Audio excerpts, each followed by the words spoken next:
So ayun po mga kalingap, mga kapatid, mga kabagis. Ayan. Ako ay pansamantala muna ay uuwi at doon sa aking dadaanan sa barangay Tinunugan at saka isang barangay, nakalimutan ko na. At yun ang aking puntahan uli para baka sakaling makita natin si Ate Glinda. Kasi meron kasi pag di natin mapuntahan si Ate Glinda kasi alam mo na si Nanay Trining medyo na rin, iniisip niya lagi si Ate Glinda kung saan na ba napunta, di ba? Abangan niyo po mga kalingap, mga kapatid, yung ating paghanap kay Ate Glinda. Maraming salamat po kay Ninang Jen Stardivan sa binigay para kay Nanay Trining, pabigas, ulam, pamantika at iba pa. Para sa pagbalik natin dito, makasakali po mayroon tayong balita para kay Ate Glinda. And maraming salamat po kay Kuya Bal Santos Matubang, Ate Edna and Kalinga Prab. At sa lahat po mga sponsors, maraming salamat po sa inyo sa walang sawa pong panonood sa ating mga vlog, sa ating mga video, sa ating mga na-scout, sa ating mga kababayan, lalo na kay Nanay Trining at sa iba pong mga beneficiary pa natin. Maraming salamat po sa inyo lahat. And God bless. Mabuhay po ang Team Kalinga. Bye-bye. Magandang tanghali po, magandang umaga sa ating lahat. Andito tayo sa Barangay Binisitahan. Ito. Kaso walang tao.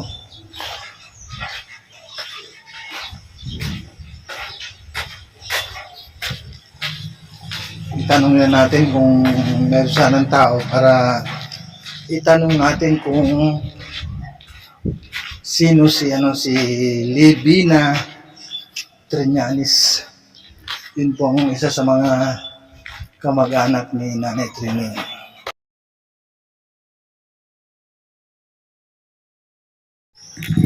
Yan guys, naman tayo sa barangay Tinunugan at meron tayong kausapin dito sa barangay dito. Yung yung namahala para alam po natin kung meron ba silang kilala. May walang tao dito guys. Walang tao. Pero bukas barangay, walang tao.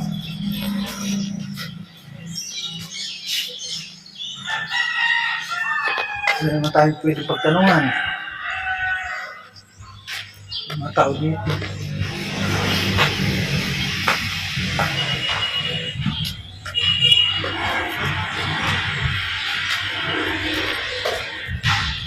Kasi doon sa binisitahan, wala din silang kilala na yung pangalan, yung Elvina or Libina Trillanes. Nakausap natin yung doon. Nakausap po si sekretary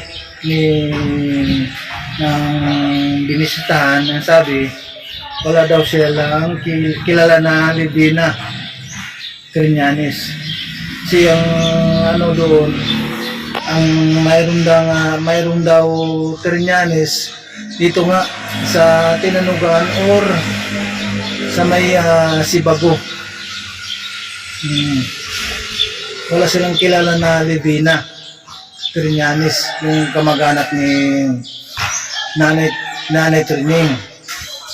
Kaya sabi, baka doon sa ano, sa Tinanugan, kasi ang karamihan doon sa Tinanugan ay mga karamihan dyan, mga Trillanes daw.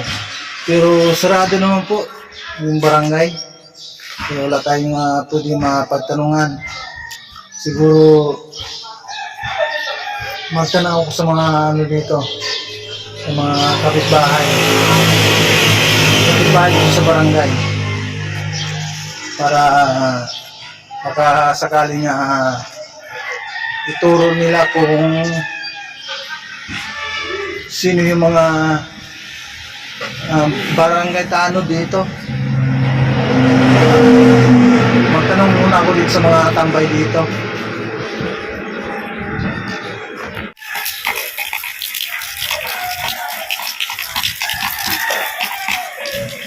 So ayan, wala doon silang ano dito sa barangay Tinanugan. At may nagsuggest baka doon sa ano, doon sa barangay San Rafael. Kaya pupunta naman ako doon sa barangay San Rafael para magtanong kung meron silang kilala na Levina Trillanes, kasi yun po ang kamag-anak ni Nanay Trining, si Levina. Yun ang sabi kanina nung ako'y nandoon. Kaya umulan pa naman. Umulan pa. Ano? Yung langit to. Madilim ang langit.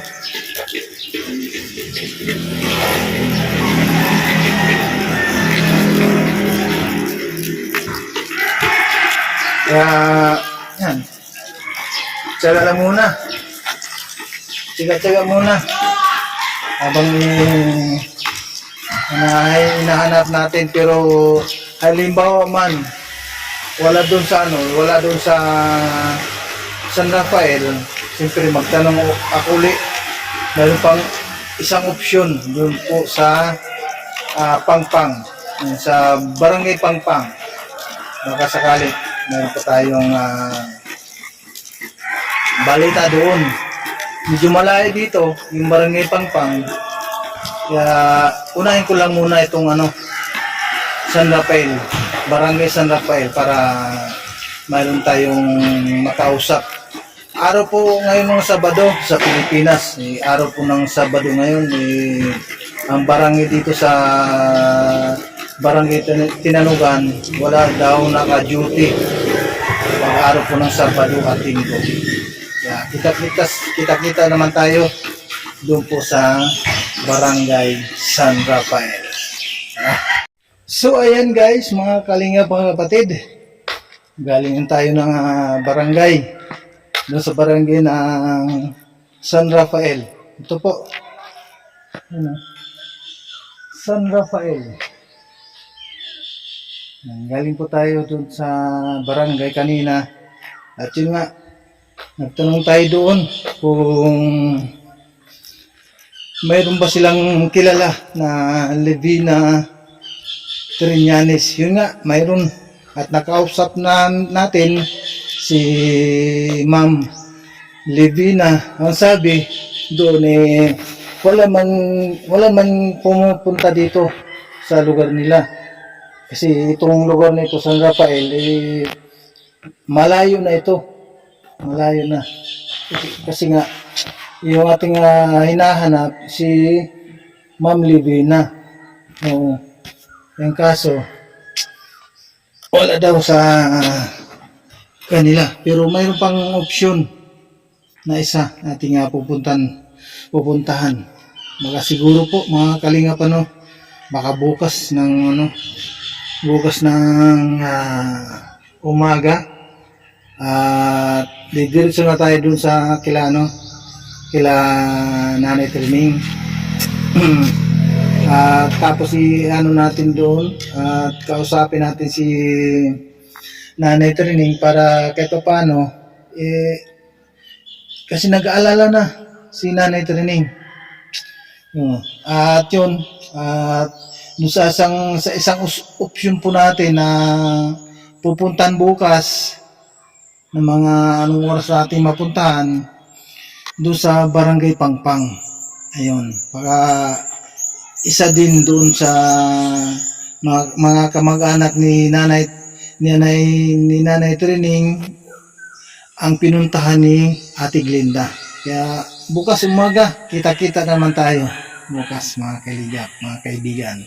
Maraming salamat po sa inyong panonood. At kay Kuya Bal Santos Matubang, at Idan Kalinga Prab, maraming salamat po. At sa lahat po, sa mga makapanood dito, maraming salamat kay Ninang Jen sa kanyang binigay po sa atin para po panggasolina at pang-ayuda kay Nanay Trining. And po, panoorin po natin ang ating mga upload na video ngayon. At yun ay mapanood ninyo kung sino pa ang ating nabutan doon po sa bahay ni Nanay Trining. At siguro sa mga hindi pa nakasubaybay sa ating mga video upload, at yun, mayroon po tayong isa sa mga sinasabi ni Nanay Trining na anak. Sino po yung anak ni sinasabi ni Nanay Trining? Malaman po natin sa ating mga video upload. Maraming salamat po sa inyo at kay Tinday PB, at Idol Dumundon, at MBHR, at sa lahat, lalong-lalo na kay Ninang Jen.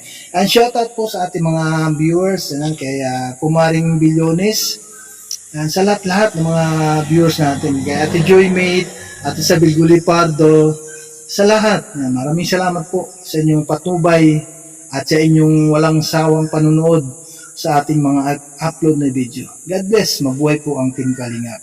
Support lang natin Kuya Bal Santos Matubang, Atid na and Kalingap. Bye-bye and God bless us all. Bye-bye.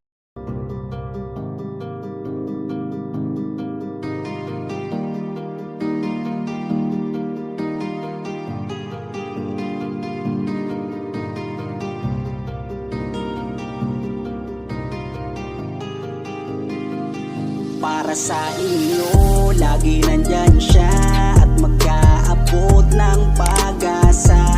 Kahit gaano kahirap, kakayanin para lang makapagpasaya ng kanyang kababayan na lubos na nangangailangan. May Kalingap Jose, kayong kaibigan at palagi niyong masasandalan.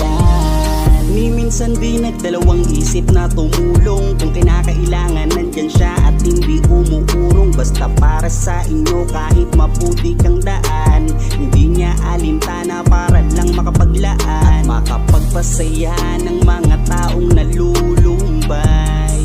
Nandyan siya at magbibigay ng kulay. May Kalingap Jose, kayong masasandalan at kayo ay tutulungan. Kaya huwag kang mag-aalala, meron kayong masasandalan. Siya si Kalingap. Para sa inyo, lagi nandyan siya at mag-aabot ng pag-asa. Kahit gaano kahirap, kakayanin para lang makapagpasaya ng kanyang kababayan na lubos na nangangailangan. May Kalingap Jose, kayong kaibigan at palagi niyong masasandalan. Isa ka sa ginawang instrumento ng ating Panginoon upang tumulong sa mga taong nangangailangan. Di ka napagod at di mo sila sinukuan. Salamat sa lahat ng sakripisyo mo.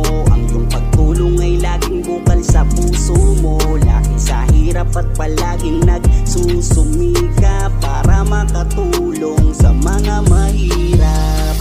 Lagi niyong tatandaan, may isang taong maglalaan. Tulong sa mga mahirap, di mapapagod kahit na para mahirap. Sa inyo,